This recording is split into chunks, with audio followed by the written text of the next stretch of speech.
నమస్తే welcome to ఫోర్సైట్స్ TV news బ్లేస్ బులెటిన్ల ముందుగా headlines చూద్దాం. అమిత్ షా వ్యాఖ్యలపై స్పందించిన సుప్రీం కేజ్రీవాల్ కు ప్రత్యేక మినహాయింపులు ఇవ్వలేదని వెల్లడి. స్వాతి మాలివాల్ ఫిర్యాదు స్వీకరించిన ఢిల్లీ పోలీసులు బీభన్ కుమార్ భౌతిక దాడికి పాల్పడ్డారని కంప్లైంట్. నేటి నుంచి సీఎం జగన్ లండన్ పర్యటన 15 రోజుల పాటు యూకే షెడ్యూల్ ఖరారు.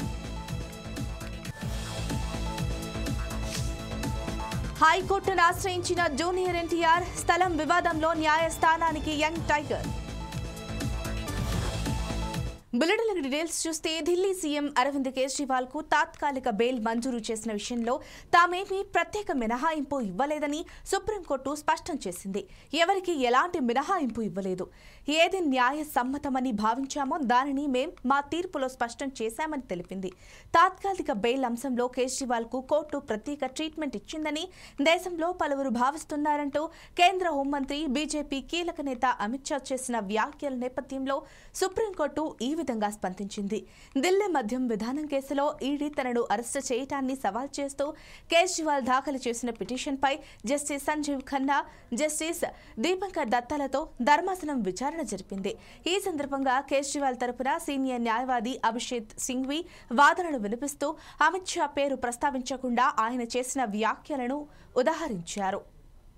ఆమ్ ఆద్మీ పార్టీ రాజ్యసభ సభ్యురాలు స్వాతి మాలివాల్ పై ఢిల్లీ ముఖ్యమంత్రి అరవింద్ కేజ్రీవాల్ వ్యక్తిగత సహాయకుడు బీభన్ కుమార్ దాడికి పాల్పడిన ఘటన రాజకీయంగా తీవ్ర దుమారం రేపుతోంది. ఈ ఘటనపై ఆమె నుంచి ఫిర్యాదు తీసుకున్న పోలీసులు బీభన్ ను నిందితుడిగా పేర్కొంటూ కేసు నమోదు చేశారు. వాంగ్మూలంలో స్వాతి సంచలన ఆరోపణలు చేసినట్లు తెలుస్తోంది. అతడు తనపై వివక్షణారహితంగా భౌతిక దాడికి పాల్పడ్డారని, పలుమార్లు కొట్టాడని ఆప్ఎంపీ ఆరోపించినట్లు పోలీసు వర్గాలు వెల్లడించాయి. ఢిల్లీ పోలీసు బృందం మాలివాల్ ఇంటికి వెళ్లి ఆమె వాంగ్మూలాన్ని నమోదు చేసుకుంది. ఈ సందర్భంగా దాడి ఘటనను ఎంపీ పోలీసులకు వివరించారు. ఢిల్లీ మద్యం కుంభకోణానికి సంబంధించిన మనీ లాండరింగ్ కేసులో ఎమ్మెల్సీ కవిత అరెస్టై 2 నెలలు దాటుతున్నా ఇంకా ఆమెకు ఊరట లభించటం లేదు. తాజాగా మరోసారి కవిత జ్యుడిషియల్ కస్టడీని ఈ నెల 20 వరకు పొడిగిస్తూ రౌస్ అవెన్యూ కోర్టు ఆదేశాలిచ్చింది. గతంలో విధించిన కస్టడీ గడువు మంగళవారం ముగియడంతో ఆమెను వర్చువల్ విధానంలో ప్రత్యేక కోర్టు ముందు హాజరుపరిచారు. ఇరువైపులా వాదనలు విన్న జడ్జి కస్టడీని ఈ నెల 20 వరకు పొడిగించారు. కవిత అరెస్టు మొదలు ఈ 60 రోజుల్లో ఏం జరిగింది? జైలులో కవిత ఎలా ఉంటున్నారు?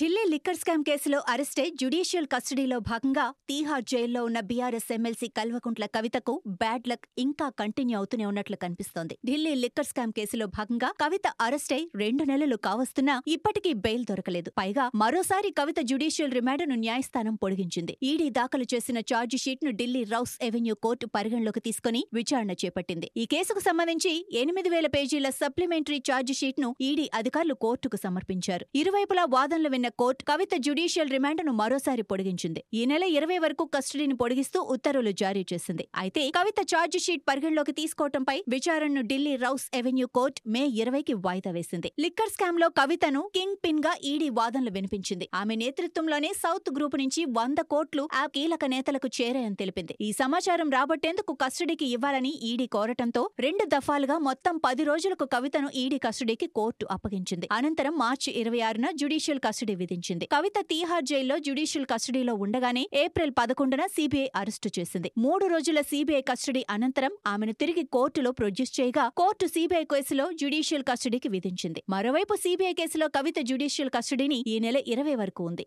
ఢిల్లీ లిక్కర్ స్కామ్ లో దాదాపు 46 రోజులుగా కవిత తీహార్ జైల్లోని కాంప్లెక్స్ లో ఆర్లో ఉంటున్నారు. కోర్టు అనుమతితో పలు పుస్తకాలను చదువుతూ ధ్యానం, ఆధ్యాత్మిక చింతనలో గడుపుతున్నారు. కాగా తనను ఈడీ, సీబీఐ అరెస్టు చేయటాన్ని సవాల్ చేస్తూ బెయిల్ ఇవ్వాలని కోరుతూ కవిత దాఖలు చేసిన మధ్యంతర రెగ్యులర్ బెయిల్ పిటిషన్లను ఇప్పటికే కోర్టు తిరస్కరించింది. దీంతో ఢిల్లీ హైకోర్టును ఆమె ఆశ్రయించారు. ఈ పిటిషన్పై ఇటీవల విచారణ జరిపిన జస్టిస్ వర్ణకాంత శర్మ ధర్మాసనం విచారణను ఈ నెల 24కు వాయిదా వేసింది. తీహార్ జైల్లో వారానికి 2 సార్లు కవితతో ఆమె భర్త అనిల్ ములాఖత్ అవుతున్నారు. జైలు నిబంధనల ప్రకారం ప్రతిరోజు కవితతో 5 నిమిషాలు ఫోన్లో మాట్లాడే అవకాశం కుటుంబ సభ్యులకుంది. దీంతో కేసీఆర్ 2 సార్లు కవితతో ఫోన్లో మాట్లాడినట్లు తెలిసింది. ఈ నెల 10న కవితతో పాటు మరో 4 నిందితుల పాత్రపై ఈడీ ఛార్జిషీట్ దాఖలు చేసింది. Prevention of money laundering act section 45, 44 ప్రకారం ఈ అనుబంధ ఛార్జిషీట్ డాక్యుమెంట్స్ ను ట్రంక్ పెట్టెలో కోర్టులో సమర్పించింది. కవితను అరెస్టు చేసిన 60 రోజుల టైంలోపు ఛార్జిషీట్ దాఖలు చేసినట్లు కోర్టుకు తెలిపింది. దీంతో కోర్టు కస్టడీని ఈ నెల 20 వరకు పొడిగిస్తూనే అదే రోజున ఛార్జిషీట్పై విచారణ జరుపుతామని తెలిపింది. AP CM YS Jaganmohan Reddy ఇవాళ విదేశీ పర్యటనకు వెళ్లనున్నారు. దాదాపు 2 నెలల పాటు ఎన్నికల వ్యూహాలు, ప్రచారం, పోలింగ్తో బిజీగా గడిపిన సీఎం జగన్ ఇప్పుడు కుటుంబంతో కలిసి విదేశాలకు వెళ్లేందుకు సిద్ధమయ్యారు. యూరోప్లో దాదాపు 15 రోజుల టూర్ ప్లాన్ చేసుకున్న జగన్ ముందుగా లండన్లో కుమార్తె వద్దకు వెళ్లనున్నట్లు తెలుస్తోంది. అనంతరం మే 31న రాష్ట్రానికి తిరిగి వస్తారు. సీఎం వైఎస్ జగన్ రాష్ట్రంలో ఎన్నికల నోటిఫికేషన్ రాగానే ప్రచారం, వ్యూహాల్లో బిజీగా మారిపోయారు. రాష్ట్ర వ్యాప్తంగా ఎడతెగని పర్యటనలు జరిపారు. సిద్ధం సభలతో పాటు దాదాపు ప్రతి నియోజకవర్గాన్ని చుట్టేశారు. ఆయనతో పాటు సతీమణి భారతి సైతం పులివెందులలో ప్రచారం చేశారు. రాష్ట్రంలో ఈసారి ఎన్నికలు ప్రతిష్టాత్మకంగా మారడంతో అంతా తానే జగన్ వైసీపీని గెలిపించేందుకు శ్రమించారు. ఇప్పుడు ఎన్నికలు ముగియడంతో ఫలితాలు వెలువడే వరకు చేసేదేమీ లేదు. దీంతో విదేశీ పర్యటనకు వెళ్తున్నారు. ఇవాళ రాత్రి 11 గంటలకు విజయవాడ ఎయిర్పోర్ట్ నుంచి బయలుదేరి లండన్ వెళ్లేందుకు జగన్ సిద్ధమవుతున్నారు. ఆయనతో పాటు సతీమణి భారతి కూడా ఈ టూర్ కు వెళ్తున్నారు. ముందుగా లండన్ లో కుమార్తెను కలిశాక ఫ్రాన్స్, స్విట్జర్లాండ్ కు వీరు వెళ్లే అవకాశం ఉంది. అధికారికంగా మాత్రం ఈ టూర్ కు సంబంధించిన వివరాలేవీ వెల్లడించడం లేదు. పార్టీ వర్గాల నుంచి అందుతున్న సమాచారం మేరకు ఈ నెల 31న జగన్ విదేశీ పర్యటన నుంచి తిరిగి వస్తారు. ఇప్పటికే సిబిఐ కోర్టు ఆయనకు విదేశీ పర్యటనకు అనుమతి ఇచ్చింది. ఒక ల్యాండ్కు సంబంధించిన వివాదంలో హైకోర్టును ఆశ్రయించారు junior NTR. Jubilee Hills road number 75లో ఉన్న ఫ్లాట్ విషయంలో వివాదం నెలకొంది. 2003లో గీతాలక్ష్మి అనే మహిళ నుంచి ఫ్లాట్ కొనుగోలు చేశాడు తారక్. అయితే అప్పటికే 1996 నుండి పలు బ్యాంకుల వద్ద ఇదే ప్రాపర్టీ గేజ్ ద్వారా గీతాలక్ష్మి కుటుంబం లోన్స్ తీసుకుంది. అయితే 3-4 బ్యాంకుల నుంచి ఫేక్ డాక్యుమెంట్స్ పెట్టి లోన్ తీసుకుంది గీతాలక్ష్మి. అయితే జూనియర్ ఎన్టీఆర్ కు ఈ ప్రాపర్టీ అమ్మే సమయంలో విషయాన్ని గీతాలక్ష్మి దాచిపెట్టింది. 5 బ్యాంకుల నుండి ఇదే డాక్యుమెంట్ మీద లోన్స్ తీసుకుంది గీతాలక్ష్మి. కేవలం 1 బ్యాంకులో మాత్రమే మార్టిగేజ్ లోన్ ఉన్నట్లు ఎన్టీఆర్ కు చెప్పింది గీతాలక్ష్మి. చెన్నైలో ఒక బ్యాంకులో లోన్ క్లియర్ చేసి డాక్యుమెంట్ తీసుకున్నారు తారక్. 2003 నుండి ఫ్లాట్ ఓనర్ గా తారక్ ఉన్నారు. అప్పటి నుండి పలు బ్యాంకు మేనేజర్లతో వివాదం కొనసాగుతోంది. ప్రాపర్టీలు స్వాధీనం చేసుకునేందుకు బ్యాంక్ మేనేజర్లు ప్రయత్నం చేస్తున్నారు. దాంతో ఆ బ్యాంక్ మేనేజర్లపై పోలీసులకు ఫిర్యాదు చేశారు జూనియర్ ఎన్టీఆర్. 2019లో ఇదే వ్యవహారంలో పోలీసులు ఛార్జ్షీట్ దాఖలు చేశారు. అయితే డిఆర్టీలో జూనియర్ ఎన్టీఆర్ కు వ్యతిరేకంగా ఆర్డర్ వచ్చింది. దీంతో హైకోర్టులో పిటిషన్ దాఖలు చేశారు. జూన్ 3లోపు డిఆర్టీ డాక్యుమెంట్ ఆర్డర్ సబ్మిట్ చేయమని హైకోర్టు ఆదేశించింది. జూన్ 6న విచారణ చేపడతామని హైకోర్టు తెలిపింది. అనంతపురం జిల్లా పోలీస్ అధికారి అమిత్ బార్దర్ పై ఎన్నికల సంఘం సస్పెన్షన్ వేటు వేసింది. శాఖాపరమైన విచారణకు ఆదేశించింది. ఇంతకుముందు ఆయన స్థానంలో పనిచేసిన అనూజ్ రాజన్ సైతం కోర్టు అమలులో నిర్లక్ష్యం వహించారనే కారణంతో ఎన్నికల సంఘం బదిలీ చేసింది. 40 రోజుల వ్యవధిలోనే 2 ఎస్పీలపై చర్యలు తీసుకోవడం పోలీసు శాఖలో చర్చనీయాంశంగా మారింది. తాడిపత్రి డీఎస్పీ గంగయ్య, సీఐ మురళీకృష్ణపైన ఈసీ వేటు వేసింది. అరాచక శక్తులను వదిలేసి విధి నిర్వహణలో నిర్లక్ష్యం వహిస్తే వేటు తప్పదనే సంకేతాలను ఎన్నికల సంఘం పంపినట్లు కనిపిస్తోంది. ఇటీవల జరిగిన సార్వత్రిక ఎన్నికల్లో శ్రీకాకుళం జిల్లాలో రికార్డు స్థాయిలో ఓటింగ్ జరిగింది. 2019లో జరిగిన ఎన్నికల్లో జిల్లాలో 75.38% ఓట్లు పోలవగా 2024లో 78.21% మంది ఓటర్లు తన ఓటు హక్కును వినియోగించుకున్నారు.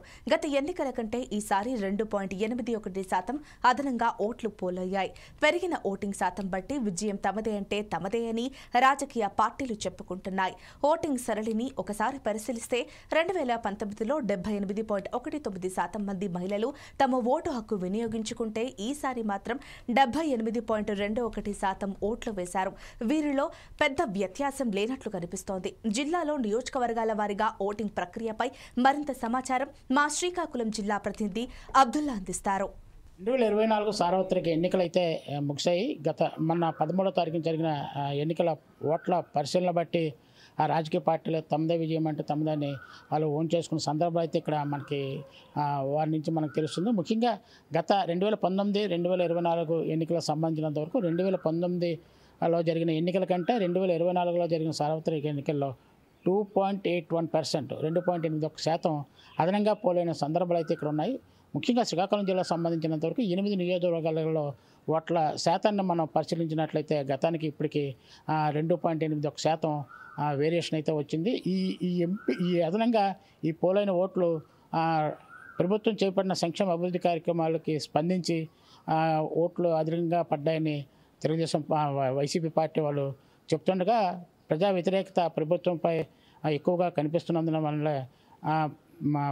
ప్రభుత్వంపై వ్యతిరేకతతో అధిక శాతం మంది వచ్చి ఓటింగ్లో పాల్గొనడం వల్ల ఓటింగ్ శాతం పెరిగిందని అయితే కూటమి పార్టీ నేతలు అయితే తెలియజేసిన సందర్భాలు అయితే ఉన్నాయి. జిల్లాకు సంబంధించినంత వరకు నియోజకవర్గ వారిగా గతానికి ఇప్పటికీ జరిగిన ఓట్ల పరిశీలన ఒకసారి వ్యత్యాసం మనం పరిశీలించినట్లయితే శ్రీకాకుళం పార్లమెంట్ పరిధిలో ఉన్న 7 నియోజకవర్గాలు ముఖ్యంగా ఇచ్చాపురం, పలాస, టెక్కలి, పాతపట్నం, శ్రీకాకుళం, ఆంధ్రవలస, నర్సనపేట ఈ 7 నియోజకవర్గాలకు సంబంధించి ఓటర్ల తాలూకు గణాంకాలు మనం పరిశీలించినట్లయితే ఇచ్చాపురంలో 2019 సార్వత్రిక ఎన్నికల్లో 70.23% ఓట్లు నమోదైతే మొన్న 2024 13వ తారీఖున జరిగిన ఓట్లలో 70.56% ఇక్కడ పోలైన సందర్భాలు అయితే ఉన్నాయి. అయితే కేవలం ఇక్కడ 70.56% ఇక్కడంటే కేవలం స్వల్పంగా ఓటింగ్ శాతం అయితే పెరిగినట్లయితే మనకి స్పష్టమవుతుంది.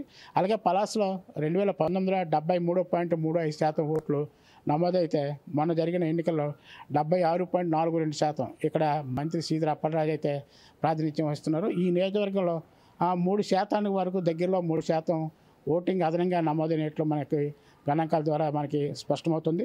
అలాగే టెక్కలకు సంబంధించినంత వరకు గత 2019లో 78.7% ఓట్లు నమోదైతే మొన్న జరిగిన ఎన్నికల్లో 80.51% ఓట్లు నమోదు కాబడ్డాయి. అలాగే పాతపట్నంలో 2019లో 70.23% ఓట్లు పోలైతే మొన్న జరిగిన ఎన్నికల్లో 2024 ఎన్నికల్లో 72.36% ఓట్లు అయితే అదనంగా ఇక్కడ పోలైన సందర్భాలు అయితే ఇక్కడ అదనంగా 2% పైగా ఓట్లు అయితే పోలైన సందర్భాలు అయితే ఉన్నాయి. అలాగే శ్రీకాకుళం నియోజకవర్గం సంబంధించి ఇక్కడ మంత్రి ధర్మాన ప్రసాదరావు ప్రాతినిధ్యం వహిస్తున్నారు. ఇక్కడ శ్రీకాకుళంకు సంబంధించినంత వరకు 2019లో 69.99% ఓట్లు పోలాగా మొన్న 13వ తారీఖు 2024 13వ తారీఖులో జరిగిన ఎన్నికల్లో 70.22%కి ఇది పెరిగిన సందర్భాలు అయితే ఉన్నాయి. ఇక్కడ కేవలం 1% అయితే ఓట్లు అదనంగా పోలైనట్లయితే మనకు స్పష్టమవుతుంది. అలాగే ఆంధ్రవలసలో గతంలో 2019లో 78.89% ఓట్లు పోలాగా 2024 మన జరిగిన ఎన్నికల్లో 81.42% ఓట్లు ఇక్కడ దగ్గర 1.92% దగ్గరలో ఇక్కడ అదనంగా పోలైనట్లు మనకి స్పష్టమవుతుంది. ముఖ్యంగా శ్రీకాకుళం జిల్లాకు సంబంధించి శ్రీకాకుళం ముఖ్యంగా స్పీకర్ కాన్స్టిట్యున్సీ ఆంధ్రవలస, అలాగే రెవెన్యూ మంత్రి ప్రాతినిధ్యం వహించిన శ్రీకాకుళం, అలాగే పలాసలో మంత్రి శ్రీధర్ అప్పలరాజు ప్రాతినిధ్యం వహించిన పలాస నియోజకవర్గాల మట్టుగా మిత్రపక్షాల నుంచి కూటమి అభ్యర్థుల నుంచి అభ్యర్థులు అయితే టైట్ పోటీని తీవ్ర పోటీ ఎదుర్కొన్నారని అయితే మనం స్పష్టంగా చెప్పవచ్చు. ఈ 3 నియోజకవర్గాలకు సంబంధించి ఫలితాలు వెల్లడిలో మాత్రం పెద్దగా వ్యత్యాసం ఉండకపోవచ్చు. కేవలం 2-3 వేల ఓట్ల ఆధిక్యతతోనే అభ్యర్థులు విజయావకాశాలు ఆధారపడి ఉంటాయని అయితే మనకి తెలుస్తుంది. అయితే స్పీకర్ నియోజకవర్గానికి సంబంధించినంత వరకు తెలుగుదేశం అభ్యర్థితో పాటు ఇండిపెండెంట్ అభ్యర్థి కూడా రంగంలో ఉండడం. ఇండిపెండెంట్ అభ్యర్థి గతంలో వైఎస్ఆర్ కాంగ్రెస్ పార్టీలో స్ట్రాంగ్ నాయకుడిగా గుర్తింపు పొందడం కూడా అభ్యర్థి ఈ ఫలితాలు ఆయనకు వచ్చిన ఓట్లు శాతం బట్టి ఆ ఫలితాలు ఆధారపడి ఉంటాయని అయితే ఇక్కడ రాజకీయ విశ్లేషకులు అయితే భావిస్తున్నారు. శ్రీకాకుళం జిల్లాకు సంబంధించినంత వరకు మొత్తంగా ఇక్కడ పోలింగ్ సరళపై ఇక్కడ తాజా సమాచారం. కెమెరామెన్ శ్రీనివాస్తో అబ్దుల్లా, 4 స్టేషన్ న్యూస్, శ్రీకాకుళం. పోటీ చేస్తున్న అభ్యర్థులందరికీ సమాచారం అందిన తర్వాతే విజయనగరం అసెంబ్లీ నియోజకవర్గం postal ballot strong room assistant returning అధికారి తెరిచినట్లు జాయింట్ కలెక్టర్ రిటర్నింగ్ అధికారి కె కార్తిక్ తెలిపారు. అభ్యర్థులకు నేరుగా ఫోన్ ద్వారా సమాచారం ఇచ్చిన తర్వాతే మధ్యాహ్నం 3 గంటలకు తహసీల్దార్ కార్యాలయంలో ఉన్న స్ట్రాంగ్ రూమ్ ను వీడియోగ్రఫీ చేసి సీసీ కెమెరాల నిఘాలో సెక్యూరిటీ గార్డుల సమక్షంలో తెరిచినట్టు పేర్కొన్నారు. కొందరు ఆరోపించిన విధంగా తమకు సమాచారం ఇవ్వలేదని పేర్కొనడం సరికాదని అందరికీ సమాచారం ఇచ్చాకే తెరిచామన్నారు. ఏర్పాటు చేసిన పోస్టల్ బ్యాలెట్ స్ట్రాంగ్ రూమ్ ని ఆఫ్టర్నూన్ 3 o'clock కి పొలిటికల్ పార్టీస్ క్యాండిడేట్స్ అండ్ వాళ్ళ ఏజెంట్స్ కి డ్యూలీ ఇన్ఫార్మ్ చేసి ఓరల్గా కూడా ఇన్ఫార్మ్ చేసి 3 o'clock కి పోస్టల్ బ్యాలెట్ స్ట్రాంగ్ రూమ్ అనేది ఓపెన్ చేయడం జరిగిందండి. In the presence of videographer అంటే ప్రాపర్ వీడియోగ్రఫీ చేసి అదేవిధంగా round the clock police gourd కూడా ఆ పోస్టల్ బ్యాలెట్ స్ట్రాంగ్ రూమ్ దగ్గరే ఉన్నారు. ఆయన సమక్షంలో కూడా అండ్ సీసీటీవీ సర్వేలెన్స్లో ఈ పోస్టల్ బ్యాలెట్ స్ట్రాంగ్ రూమ్ అనేది 3 PM కి ఈరోజు ఓపెన్ చేయడం జరిగింది. అయితే వార్తల్లో ఏదైతే మనకి వస్తుందో ఇలాగా ఎవరికి ఇన్ఫార్మ్ చేయకుండా చేశారని అది కరెక్ట్ కాదు. క్యాండిడేట్స్కి అండ్ ఏజెంట్స్కి ఓరల్గా కూడా త్రూ ఫోన్ కాల్ ద్వారా కూడా ఇన్ఫార్మ్ చేసి ప్రాపర్ వీడియోగ్రఫీతో సీసీటీవీ సర్వేలెన్స్లో పోలీస్ ప్రభుత్వ శాఖల్లో ఉన్న ఖాళీలను భర్తీ చేయించేందుకు కృషి చేస్తానని ఎమ్మెల్సీ అభ్యర్థి చింతపండు నవీన్ తెలిపారు. నూతన పెన్షన్ విధానాన్ని రద్దు చేసి పాత పెన్షన్ విధానాన్ని పునరుద్ధరించేలా కృషి చేస్తానని హామీ ఇచ్చారు. పదవి లేకుండా యూట్యూబ్ ఛానల్ ద్వారా ప్రజల సమస్యలు తీరుస్తుందా అన్నారు. జీవో 46 ద్వారా ఇబ్బంది పడుతున్న విద్యార్థుల కోసం కాంగ్రెస్ పార్టీ రద్దు చేస్తోందని హామీ ఇచ్చారు. మిర్యాలగూడ నియోజకవర్గంలో 90% పోలింగ్ అయ్యేలా పని చేయాలని కోరారు. అభ్యర్థించడం కోసం ఇవాళ గౌరవ పెద్దలు మిర్యాలగూడ శాసనసభ్యులు అన్న బిఎల్ఆర్ గారి ఆధ్వర్యంలో మిర్యాలగూడ పట్టణంలో పట్టభద్రుల ఆత్మీయ సమ్మేళనం నిర్వహించడం జరిగింది.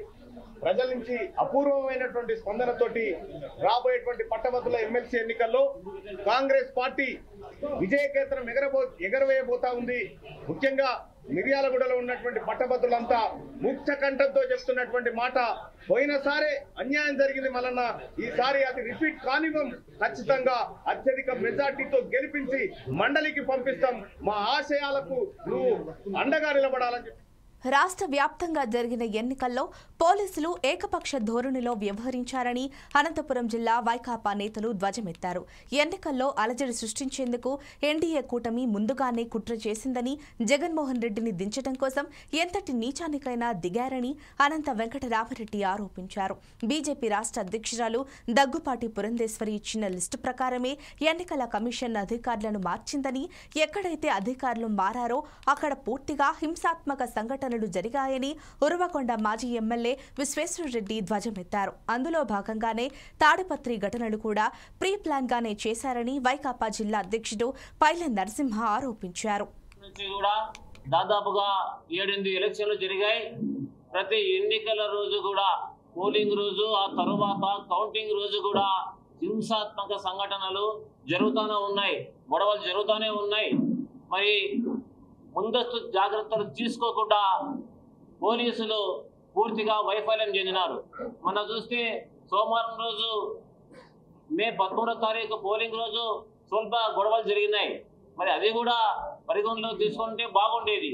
ప్రధాన అభ్యర్థులైనటువంటి పెద్దారెడ్డి గారి ఇంటి దగ్గర, మరి ప్రభాకర్ రెడ్డి గారి ఇంటి దగ్గర కూడా పూర్తిగా పోలీస్ బందోబస్తు పెట్టేసి అక్కడ అందరిని నిలవరించి ఉంటే ఈరోజు ఈ ఘటనలు జరిగి ఉండేవి కాదు. ఒక ఎన్డీఏ మాత్రమే కమిషన్గా కూడా ఈరోజు ఎన్నికలు కూడా నిర్వహించడానికి కూడా చాలా స్పష్టంగా కూడా, మరీ ముఖ్యంగా ఇటీవల ఎన్నికలు నిర్వహించిన విధానం కానీ ఇవన్నీ కూడా బాగా కూడా అర్థమవుతాం.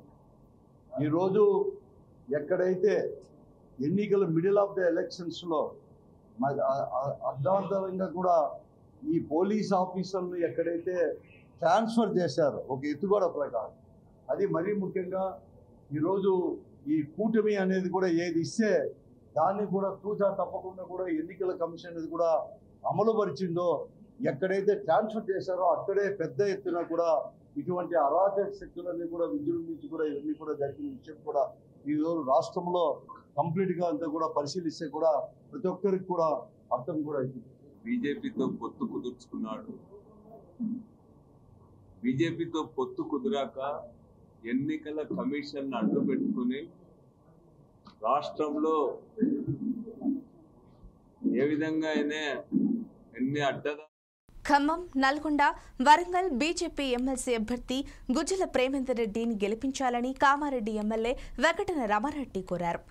ప్రతి పట్టభద్రుడి ఇంటికి వెళ్లి ప్రచారం చేస్తామని చెప్పారు.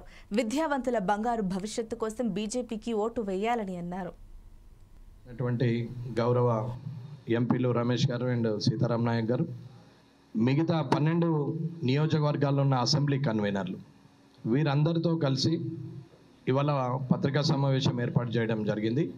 మొత్తం 4,63,839 గ్రాడ్యుయేట్ ఓట్స్ ఉన్నటువంటి ఈ ఎమ్మెల్సీ ఎలక్షన్లో భారతీయ జనతా పార్టీ తరఫున గుజ్జల ప్రేమేందర్ రెడ్డి గారు, రాష్ట్ర ప్రధాన కార్యదర్శి గారు భారతీయ జనతా పార్టీ పోటీలో ఉన్నారు.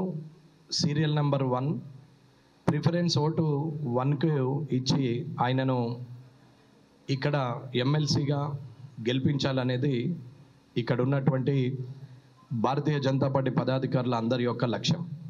ఆ లక్ష్యాన్ని నెరవేర్చే దిశగా ఈరోజు అన్ని నియోజకవర్గాల్లో సమావేశాలు ఏర్పాటు చేసి ప్రతి గ్రాడ్యుయేట్ని, ప్రతి ఓటర్ని 4,63,839 మంది ఓటర్లని డోర్ టు డోర్ వెళ్ళి కలవడానికి నిర్ణయం తీసుకోవడం జరిగింది. ప్రతి ఒక్కరి ఇంటికి వెళ్ళి ఈ ఓటుకున్నటువంటి విలువ, గ్రాడ్యుయేట్లు తీసుకునే నిర్ణయం ఈ తెలంగాణ రాష్ట్రంలో ఒక మార్పుకు నాంది పలికే అవకాశం ఉంది. విద్యార్థికులు, మేధావులు, చదువుకున్నటువంటి యువకుల నుంచి ఉద్యోగస్తుల వరకు అందరూ కూడా ఈ ఎమ్మెల్సీ ఎలక్షన్లో మీరు తీసుకునే నిర్ణయం ఓటుగా మార్చి ఆ ఓటు ద్వారా మీ నిర్ణయాన్ని చెప్పాలి. ఈ తెలంగాణ రాష్ట్రంలో రాబోయే కాలంలో ఖచ్చితంగా భారతీయ జనతా పార్టీ చదువుకున్నటువంటి వ్యక్తులందరికీ కూడా ప్రధాన పాత్ర, ప్రధాన భూమిక పోషించే పరిస్థితికి తీసుకొస్తుందని వారి మెదక్ జిల్లా రామాయంపేట మండల కేంద్రంలోని ఎస్సీ కాలనీ వద్ద రైతులు రాస్తా రోకో చేపట్టారు. గత నెల రోజులుగా ధాన్యం కొనుగోలు కేంద్రాల వద్ద పడిగాపులు కాస్తున్న దాన్ని మాత్రం కొనుగోలు చేయడం లేదంటూ రైతులు ఆగ్రహం వ్యక్తం చేశారు. వర్షాల కారణంగా ధాన్యం తడిసిపోయి తాము ఇబ్బందులు ఎదుర్కొంటున్నామని ఆవేదన వ్యక్తం చేశారు. లారీల కొరత కారణంగా ధాన్యం కొనుగోలు నిలిచిపోయాయని, తూకం వేసిన బస్తాలు తడిసిపోవడంతో తాము తిరిగి బస్తాలను ఆరబెట్టాలంటే ఇబ్బందులు ఏర్పడుతున్నాయని ఆవేదన వ్యక్తం చేశారు. ఐకేపీ సెంటర్ వద్ద రైతుల దీనస్థితి చూస్తుంటే వచ్చిపోయే ప్రయాణికులు, ఉద్యోగాలకు వెళ్ళే ఆఫీసర్లు వీళ్ళందరూ కూడా బాధ వ్యక్తం చేస్తా ఉన్నారు. ఏప్రిల్ 24 తారీఖు నాడు సెంటర్ స్టార్ట్ చేసి ఈ రోజు వరకు కూడా వడ్లన్నీ కూడా ఇంకా 4,000 సంచులు రోడ్డు మీద ఉన్నాయి. అకాల వర్షాలతోటి పండని పంటను తీసుకొచ్చి రోడ్డు మీద ఎండబెట్టి పాలాలైనాయి, పంట ఎండిపోయి పాలాలైనాయి. ఒక్కొక్క సెంటర్లో అయిపోయి మొత్తం సెంటర్ ఖాళీ చేసేసి వాళ్ళ రైతులు కొత్త విత్తనాలు కొనుక్కొని మళ్ళీ ఇప్పుడు సాగు కోసం సిద్ధంగా ఉంటే మా రైతులందరం ఎస్సీ కాలనీలో అందరం మేము రోడ్డు మీదే ఉన్నాం. దీనికోసం రైస్ మిల్లర్ వాడు వెయిట్ తక్కువ అంటారు, రైస్ మిల్లర్లు పచ్చుకున్నాయంటారు, బదం లేదంటారు, అన్ని రకాల దోపిడీ మా మీదే. ఇప్పుడు మేము నిన్న ఐకేపీ వాళ్ళ ఆఫీసర్లను అడిగితే వాళ్ళు ఏమంటారు, రైస్ మిల్లర్లు మొత్తం అన్ని కూడా గోడౌన్లన్నీ మొత్తం ఫుల్ అయిపోయి ఉన్నాయి, ఇవి డంప్ చేసుకోవడానికి వడ్డు లేవు, దానివల్ల లేట్ అవుతామని అంటున్నారు. ఇదే వర్షాకాలం పంటకి రైస్ మిల్ కడుతున్నప్పుడు, నిర్మాణంలో ఉన్నప్పుడు పక్కన టాపర్లు వరుచుకొని కోటల లెక్క రైతుల వాటిని కొనుగోలు చేసి డంప్ చేసుకున్నారు. మరి ఇప్పుడు బాయిలర్ రైస్ మిల్లకి వెళ్తున్నాయి. మరి వాళ్ళు ఎందుకు వేసుకోరు? ఈ తీసుకుపోయిన వాటిని వాళ్ళు ఉడికిచ్చేసి రైస్ తయారు చేసుకోలే కదా. మరి ఈ పచ్చి వాటిని వాళ్ళు కొనుక్కోవడానికి వాళ్ళకి ఇబ్బంది ఏంటి అంటే కేవలం రైస్ మిల్లర్లు వాళ్ళ లాభాల కోసం రైతు నోట్లో మట్టి కొడుతున్నారు. గంజిలో పోతేనేమో కాగితాలు ఇస్తుండు, ఆధార్ కార్డు పెట్టుకొని. మాకు సెంటర్ కాగితాలు పంపుడు లేదు, ఏం పంపు లేదు, మీ ఇష్టం ఉంటే కొనుకొచ్చుకొని కప్పుకోరి పోసుకోరి అని అన్నాడు. 20 లారీల దాకా అట్లున్నాయి రోడ్డు మీద తీసుకుపోతున్నాడు. నేను ఇప్పటికి 50-60 సంచులు మొలకొచ్చింది. జనగామలో భారీ వర్షం కురిసింది. ఉదయం కురిసిన భారీ వర్షానికి జనగామలోని వరంగల్ హైదరాబాద్ ప్రధాన రహదారిపైకి భారీగా నీరు చేరింది. దీంతో వాహనదారులు ఇబ్బందులు ఎదుర్కొన్నారు. జనగామతో పాటు భువనగిరి, ఆలేరు, రఘునాథ్పల్లిలో కూడా వర్షం దంచుకొట్టింది. భారీ వర్షంతో రహదారి సరిగ్గా కనిపించలేదని వాహనదారులు చెబుతున్నారు. నాగర్ కర్నూలులోని పద్మావతి జూనియర్ కళాశాలకు ₹1,00,000 జరిమానా విధించినట్లు ఇంటర్ నోడల్ అధికారి వెంకటరమణ తెలిపారు. కళాశాల యాజమాన్యం అడ్డగోలుగా ఫీజులు వసూలు చేస్తుందని విద్యార్థుల ఫిర్యాదు చేయడంతో విచారణ జరిపిన ఇంటర్ నోడల్ అధికారి వెంకటరమణ ఇంటర్ బోర్డుకు నివేదిక ఇచ్చారు. దీంతో ₹1,00,000 జరిమానా విధించడంతో పాటు 2 సంవత్సరాల పాటు కళాశాలలో ప్రాక్టికల్ పరీక్షలు నిర్వహించకుండా అనుమతులు రద్దు చేస్తున్నట్లు బోర్డు ప్రకటించింది. మరోసారి అడ్డగోలుగా ఫీజులు వసూలు చేసినట్లు ఫిర్యాదులు అందితే కళాశాల అనుమతులను రద్దు చేస్తామని ఇంటర్ బోర్డు హెచ్చరించింది. సంవత్సరం శ్రీనివాస పద్మావతి జూనియర్ కళాశాల పైన విద్యార్థుల యొక్క హాల్ టికెట్స్ తీసుకొని అడ్మిషన్ చేసుకోవడం, వాళ్ళు ఏ కళాశాలలో జాయిన్ కావాలన్నా కూడా వాళ్ళకి సంబంధ కన్సర్న్ లేకుండా చేసుకోవడం అనేది కాంప్లైంట్స్ రావడం జరిగింది. వాటిని డిలీట్ చేయడానికి లేక టీసీసీ చేయడానికి మరి పిల్లలను ఇబ్బందులకు గురి చేయడం అనేటువంటి నాకు చాలా కాంప్లైంట్స్ వచ్చాయి. దానితో పాటుగా మరి ప్రాక్టికల్ ఎగ్జామ్కి సంబంధించి ఎగ్జామ్స్ రిలీవ్ చేయకపోవడం వలన ఇంటర్ బోర్డు సెక్రటరీ గారు మరి ఆ కళాశాలకు ₹1,00,000 పెనాల్టీ మరియు ఈ ఎగ్జామ్లను రిలీవ్ చేయకపోవడం వలన వారికి 2 సంవత్సరాలు ప్రాక్టికల్ ఎగ్జామినేషన్ సెంటర్ రద్దు చేయడం జరిగింది. 2 సంవత్సరాల వరకు ప్రాక్టికల్స్ నిర్వహించడానికి అవకాశం లేకుండా. Power star Pawan Kalyan lineup లో వరుస సినిమాలున్నాయి. మొన్నటి వరకు ఆంధ్రప్రదేశ్ ఎన్నికల ప్రచారంలో జోరుగా పాల్గొన్న పవన్ కళ్యాణ్ తన పూర్తి ఫోకస్ ఎన్నికలపైనే ఉంచారు. తాజాగా ఆంధ్రప్రదేశ్ లో ఎన్నికలు ముగిశాయి. దీంతో పవన్ కళ్యాణ్ త్వరలోనే మేకప్ వేసుకునేందుకు సిద్ధమవుతున్నాడని సమాచారం. ఇక నుంచి పవన్ కళ్యాణ్ వరుస షూటింగ్స్ తో బిజీ కానున్నాడని సమాచారం. పవన్ కళ్యాణ్ లైనప్ లో ఓజీ, ఉస్తాద్ భగత్ సింగ్ మరియు హరిహర వీరమల్లు వంటి సినిమాలున్నాయి. అయితే ముందుగా సాహో ఫేమ్ సుజిత్ దర్శకత్వం వహిస్తున్న ఓజీ షూటింగ్ ను జూన్ చివరిలో షురూ చేయబోతున్నట్లు ఓ న్యూస్ బాగా వైరల్ అవుతోంది. అయితే చిత్ర యూనిట్ నుండి అధికారిక ప్రకటన రావాల్సి ఉంది. ఓజీ సినిమాను డివివి ఎంటర్టైన్మెంట్ బ్యానర్ పై దానయ్య ఎంతో గ్రాండ్ గా నిర్మిస్తున్నారు. ఈ సినిమాలో పవన్ పవర్ఫుల్ గ్యాంగ్స్టర్ గా కనిపించనున్నారు. ఈ సినిమా నుంచి ఇప్పటికే రిలీజ్ అయిన గ్లిమ్స్ నెట్టంట బాగా వైరల్ గా మారాయి. అయితే ఈ చిత్రాన్ని సెప్టెంబర్ 27న ప్రపంచ వ్యాప్తంగా గ్రాండ్ గా విడుదల చేయనున్నట్లు మేకర్స్ ప్రకటించారు. దీనితో శరవేగంగా షూటింగ్ పూర్తి చేయాలని దర్శకుడు సుజిత్ ప్లాన్ చేస్తున్నట్లు సమాచారం. ఇవి ఇప్పటి వరకు అప్డేట్స్. మరిన్ని అప్డేట్స్ కోసం చూస్తూనే ఉండండి 4 Sides TV.